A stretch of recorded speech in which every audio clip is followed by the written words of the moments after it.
80 घाव थे तन पे लेकिन व्यथा नहीं थी मन में। ये थे महाराणा सांगा।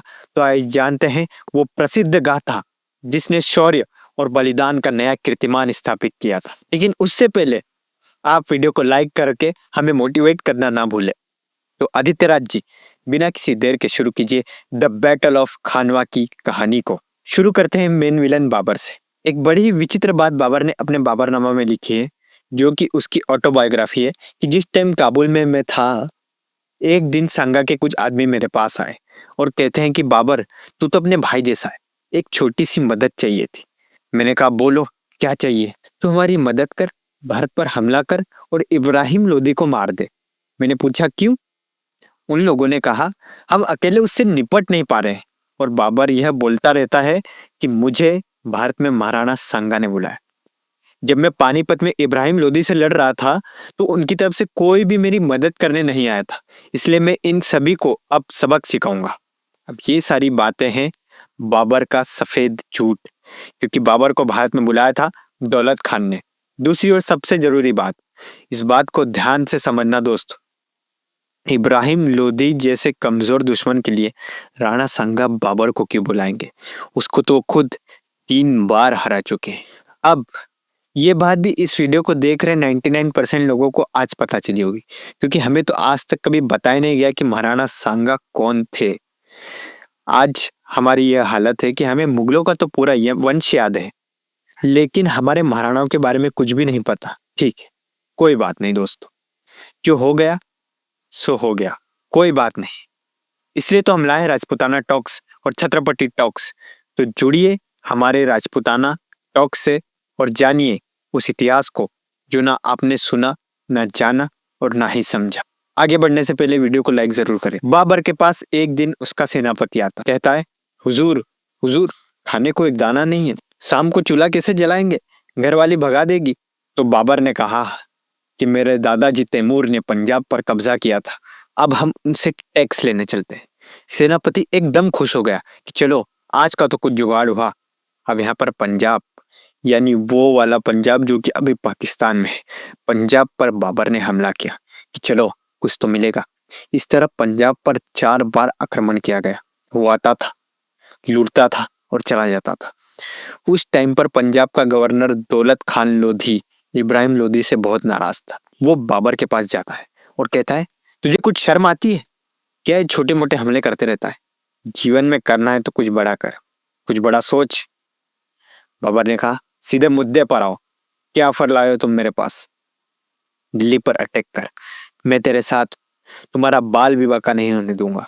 अब उसने किया दिल्ली पर अटैक और तब हुआ था हरियाणा में पानीपत का पहला युद्ध, इब्राहिम लोदी वर्सेस बाबर, जिसमें इब्राहिम लोदी को बाबर ने मार दिया और उसने कब्जा कर लिया दिल्ली और आगरा पर।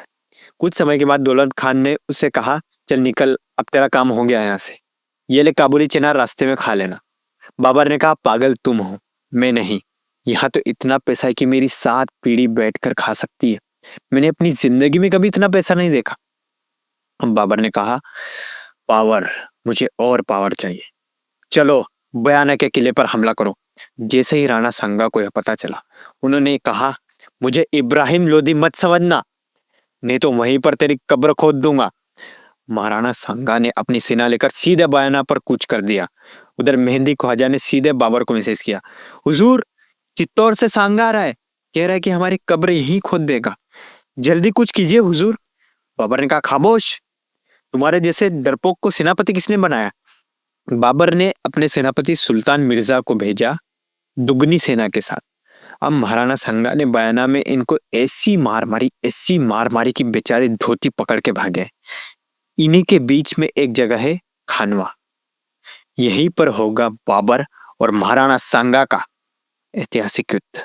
अब बाबर ने कहा अपनी सेना को युद्ध के लिए तैयार होने को, लेकिन सेना का जोश पूरा ठंडा पड़ चुका था। अब दोस्तों इस बात को जरा ध्यान से सुनना, बाबर अपने सैनिकों को यह कहकर भारत लाया था कि हम जब भारत जाएंगे तो वहां से खूब सारा धन और स्त्रियां उठाकर लाएंगे। ये बात दर्शाती है इन लोगों की सोच को। अब ये बात कहां से पता चली, जाओ जाके पढ़ो बाबरनामा।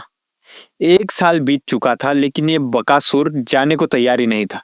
उधर सैनिकों को घर की याद सता रही थी ये लोग खानवा में पहुंच चुके थे। बस अब बाबर ने अपने सैनिकों से पूछा, क्या हुआ, तुम सब इतने ठंडे क्यों पड़ गए हो? एक सैनिक उठा, बोला, आपने कहा था साल भर बाद घर जाएंगे, अब जाने का नाम ही नहीं ले रहे। हमारे तो संदेशे रोज आ रहे और हमें रोज तड़पा रहे। फिर उसी समय एक दूसरा बोलता है, आप किससे लड़ रहे हो? राणा सांगा से। उस आदमी का एक हाथ नहीं है, एक पैर नहीं है, एक आंख नहीं है, जगह जगह 80 घाव है, फिर भी लड़ने को आ रहा है। तुम रहते तो उसकी जगह तो अभी तक के तो निकल लिए होते। उनके पास खोने के लिए कुछ नहीं है अब, वो तो राजपूत है, परिणाम की परवाह नहीं करते। बाबर एकदम जोश में खड़ा होकर बोला, नहीं, हम मुगल हैं, हम हारते नहीं हैं। तभी एक ने कहा, महीने भर पहले मेहंदी ख्वाजा और सुल्तान मिर्जा बयाना से अपनी धोतियां संभाल कर भागे हैं, वहीं पर उनका दर्जी भी बैठा था। हुजूर, इन बरखुरदारों की धोतियों में इतने छेद किए थे उसने कि उनको सिलते सिलते हमारे चश्मे का नंबर बढ़ गया। बाबर अब मोटिवेशनल स्पीकर बन चुका था, वो सबको संबोधित करने लगा। तुम्हें क्या लगता है बाबर खुद के लिए लड़ता है? उन्होंने कहा, हाँ, तुम सब अभी तक मुझे समझे ही नहीं, मैं तो यहाँ जिहाद के लिए लड़ता हूँ। जैसे ही उसने ये सारी बातें बोली, सारे सैनिक एकदम जोश में आ गए। अब अब समय आ चुका है हमारी कहानी के नायक को जानने का, महाराणा सांगा। अब महाराणा सांगा बाकी राजाओं को पत्र लिखते हैं इस युद्ध में उनका साथ देने के लिए। अब लोधी भी राणा सांगा का साथ दे रहे थे। सबसे जरूरी बात, गलती से भी इसको स्किप मत करना दोस्त, यह भारत में होने वाला पहला युद्ध था जिसमें तोपों का यूज होगा। इससे पहले हमारे लोगों का सामना कभी भी तोपों से नहीं हुआ और बाबर के पास यही सबसे बड़ा एडवांटेज था। दूसरा एडवांटेज, बाबर हाइट पर था और राणा सांगा थोड़े से नीचे थे। युद्ध में हाइट का बड़ा एडवांटेज रहता है और कारगिल युद्ध इसका सबसे अच्छा एग्जाम्पल है। युद्ध की शुरुआत हुआ शंखनाद, जय एकलिंग जी और बाबर की साइड से तोपों से ताबड़तोड़ हमला हुआ। राजपूती सेना में हमारे कई सैनिक वीर गति को प्राप्त हुए। तोपों की गर्जना सुनकर हाथी इधर उधर भागने लगे। राणा सांगा ने कहा, बस अब बहुत हुआ, अब इनका सामना हम करेंगे। सभी इनको रोक रहे थे, नहीं राणा जी, नहीं राणा जी, आपको 80 घाव हैं, आपको इतने घाव हैं और आप क्यों युद्ध लड़ रहे हैं? लेकिन याद करो मैंने क्या कहा था, 80 घाव थे तन पे पर व्यथा नहीं थी मन में, क्योंकि मन के जीते जीत है, मन के हारे हार, हार गए जो बिन लड़े उन पर है धिक्कार। राणा सांगा जैसे ही सबसे आगे आए, राजपूती सैनिक महाकाल जैसा तांडव करने लगे। भयंकर युद्ध चल रहा था, मुगलों की तरफ से लगातार तोपें आ रही थी, राजपूती सेना को भारी क्षति पहुंच रही थी, लेकिन इसके बावजूद भी राजपूत उनकी गर्दनें उड़ा रहे थे, गाजर मूली की तरह उनको काट रहे थे। दोस्तों, अब जो होने वाला है सिर्फ भारत ही नहीं, विश्व के इतिहास में ऐसा कभी नहीं हुआ होगा, और सुनकर आपके रोंगटे जरूर खड़े हो जाएंगे। है मत तो सुनो, तलवारें तोपों का जवाब कैसे देती?